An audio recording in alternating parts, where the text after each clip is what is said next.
Joining us now is former National Security Advisor to Vice President Mike Pence, retired U.S. Army Lieutenant General Keith Kellogg. General Kellogg, thank you for joining us. Do you think Iran will become nuclear capable? And if so, what happens then? Yeah, thanks, Trey. Thanks for having me tonight. Yep, they're on their way. I think you're going to see a nuclear breakout. And what I mean by a breakout, they're going to have enough enriched uranium to produce a nuclear weapon easily within the year. They're currently producing enrichment about 60 to 70%, 90% gets weapons grade. They admit doing it, and there's no way we're going to stop it. Look, it's a fool's errand to try to get them back into the Joint Comprehensive Plan of Action, the Iran nuclear deal. Once we started lifting sanctions, we just lifted another one on called CivNuke, which means now that third parties and other countries can actually help them develop their nuclear capability.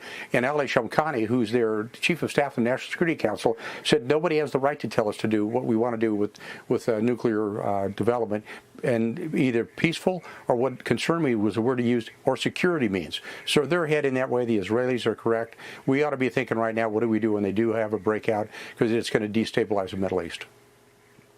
All right, I want to go around the globe with you. What do you make of this agreement, this no limits agreement between Russia and China? Yeah, it was a smart move on Putin's part. What he did is he protected his flank primarily against sanctions. He just made a deal with the world's second largest economy. So he's got his economic side pretty well buttoned up. And he's also got himself buttoned up within the Security Council of the UN, because now there are two members of the UN, both Russia and China, that can veto anything that happens in the Security Council. And he's caused a tremendous disunion within, I believe, within the world, by pushing, and we mean the Chinese, by pushing that arrangement and that agreement. Putin's played it masterfully.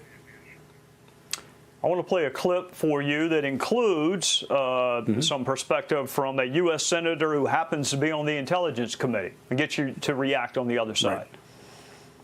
We are in the window. Any day now, Russia could take military action against Ukraine, or it could be a couple of weeks from now, or Russia could choose to take the diplomatic path instead. The key thing is that the United States needs to be and is prepared for any of those contingencies in lockstep with our allies and partners. This is the single greatest threat Europe has faced since the 1940s. If we now live in a world where you can just go in and take a country because you claim it or parts of it belong to you, and you can do so militarily, well, we've entered a very dangerous period in human history once again. General, I want to be clear. Marco Rubio is not in the group of politicians who is equivocating on what the U.S.'s position should be, but I really never thought I would hear U.S. politicians and or conservative commentators kind of equivocating on whether the U.S. should side with Ukraine if Russia invades it. I mean, am I missing something? I would have thought that would have been an easy decision for us. Well, this is a decision that should have made long ago. Look, Ukraine's not a NATO country, so they don't fall under Article 5, which is an attack on one, attack on all. Look, I think Putin's head for a culmination point. He's arrayed his forces, and he's got enough forces to do what he wants to do in Ukraine. He's got them in Belarus. He's got them to the northwest. He's got them to the north, the northeast, the east, and the south. And all of them are top flight units. These are the units that you want to have if you're a Russian commander to go into a fight. He's also shored himself up on the diplomatic side, which I've talked about with happening with China, but he's also shored himself up with a lot of our NATO allies. You know, just the other day, you had the Prime Minister of Hungary, Viktor Orban, go to Moscow, and they talked about an energy deal. This week, you're going to have President Macron of France go to Kiev and also into Moscow to talk about it. So they're kind of fragmenting the alliance. And the other thing that he has done, and which is pretty interesting to me, is he's now on this public television that he's got, the radios, Russia Radio and Russia TV.